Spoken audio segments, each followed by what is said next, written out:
मानो चिड़िया और उसका बेटा बबलू एक जंगल में रहा करते थे। बबलू की खाला भी उसी जंगल में उनके साथ वाले पेड़ में घर बनाए रहा करती थी। बबलू की खाला का नाम था रानो चिड़िया। रानो चिड़िया का कोई बच्चा ना था और वो बबलू को बिल्कुल अपने बच्चे की तरह प्यार करती थी। तो बबलू अपनी माँ चिड़िया और अपनी खाला का बहुत लाडला था। बबलू की बात कभी भी कोई टालता ही नहीं था। तो जहाँ बबलू लोग रहा करते थे वहाँ बहुत गर्मी आ चुकी थी। सारे पंछी उस जंगल के उस गर्मी से पेड़ पर बहुत परेशान थे और बारिश का भी कोई असर नजर नहीं आ रहा था। सारे पंछियों के लिए भोजन और पानी की तलाश करना मुश्किल हो गया था। एक दिन बबलू अपनी माँ और खाला के साथ बैठा हुआ था तो बबलू बोला, खाला और मम्मी, क्यों ना हम किसी सर्दी वाले इलाके में कुछ दिन सैर को चले जाएं। यहाँ बहुत गर्मी हो रही है, कुछ दिन हम एंजॉय करके आते हैं। ये सुनकर रानो खाला बोली, बबलू, आइडिया तो बहुत अच्छा है। मम्मी, आप क्या कहती हैं? बबलू ने माँ से पूछा। हाँ मेरे बेटे बबलू, तुम ठीक सोच रहे हो। यहाँ तो वाकई रहना मुश्किल दुश्वार हो गया है। चलो मैं कुछ भोजन तलाश करके उसको किसी पोटली में जमा कर लेती हूँ ताकि रास्ते में कोई दिक्कत पेश ना आए। फिर कुछ भोजन खाते जाएंगे और रास्ते में जहाँ से मिला भोजन पोटली में जमा करते भी जाएंगे। रानो बोली, हाँ मानो बहन, मैं भी यही कुछ सोच रही हूँ। चलो कुछ भोजन तलाश करते हैं दोनों मिलकर। फिर अगले ही दिन दोनों बहनें भोजन की तलाश में निकल पड़ी। थोड़ा भोजन जब इकट्ठा हो गया तो दोनों बहनों ने पोटली तैयार की और एक एक पोटली दोनों बहनों ने अपनी अपनी चोंच में उठा ली और फिर चल पड़ी किसी सर्द इलाके की तलाश में। बबलू सैर को लेकर बहुत खुश था। इसी तरह वो चंद दिनों तक उड़ते उड़ते जब थक जाते तो किसी पेड़ पर बैठ जाते और सुबह होते ही फिर से उड़ जाते। वो जिस भी शहर से गुजरते वो उन्हें देखकर बहुत खुश होते।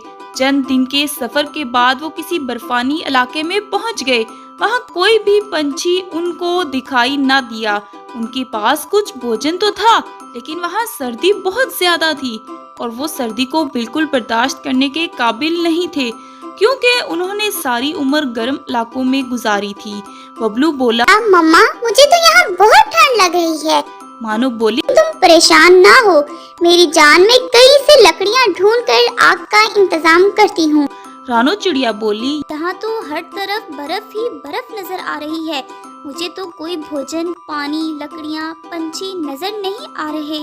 अब हम क्या करेंगे? थोड़ी दूर जाकर देखा लेकिन कुछ भी नजर न आया। बबलू की भी तबीयत थोड़ी थोड़ी खराब होने लगी। उसे बुखार होने लगा, ठंड भी लगने लगी। बहुत ज्यादा वो ठंड से बिल्कुल कांपने लगा। उसकी माँ और खाला बहुत कोशिश करने लगी कि कहीं से लकड़ियाँ या कोई गर्म कंबल वगैरह मिल सके लेकिन उनकी कोशिशें नाकाम जाने लगी और कोई भी घर वहाँ न था वहाँ वो जाके मदद मांग सकते। मानो चिड़िया बबलू को देख देख कर परेशान होने लगी कि बबलू की हालत तो बहुत बिगड़ती जा रही है और अचानक अगले दिन बबलू की हालत इतनी बिगड़ी कि वो मर गया। मानो जोर जोर से रोने लगी और कहने लगी, उठो बबलू मेरी जान, मैं तुम्हारे बगैर कैसे रहूंगी, घर कैसे जाऊंगी। रानो खाला भी बहुत रो रही थी लेकिन उनके रोने से क्या होना था। 2 दिन वहाँ रहे और अगले दिन दोनों उदास होकर घर को लौटने लगी। रानो और मानो बबलू को वहाँ छोड़कर बहुत रोई लेकिन आखिर उन्हें जाना तो था ही। दोनों उदास उड़ती आ रही थी कि रास्ते में एक पेड़ पर उन्हें एक घोंसले में 2 बच्चे मिले जो बहुत रो रहे थे। मानो बोली, रानो देखो तो ये बच्चे रो रहे हैं, चलो उनसे पूछते हैं कि ये क्यों रो रहे हैं। दोनों उन बच्चों के पास आई और पूछा, तुम दोनों क्यों रो रहे हो? तो एक बच्चा बोला, किसी ने हमारे मम्मा और बाबा को मार दिया है तो हम अकेले हो गए हैं और हमने 2 दिन से कुछ भी नहीं खाया। भूख भी बहुत लगी हुई है हमें। फिर वो दोनों उनसे बोले, आपको पता है कि हमारा ख्याल अब कोई नहीं रखता। जब हमारे मम्मा और बाबा थे तो वो हमारे लिए दाना भी लाते थे और पानी की तलाश भी करते थे और रात को अंधेरे में हमें बहुत डर लगता है। जब उन दोनों बहनों ने उनकी ये बात सुनी तो वो बहुत उदास हुई। ये सुनकर मानो चिड़िया को बबलू की बहुत याद आई और वो रो पड़ी और बोली, ना रो मेरे बच्चों, मेरा बेटा बबलू भी तुम लोगों की ही तरह था और वो मर गया है। मुझे भी वो बहुत याद आता है।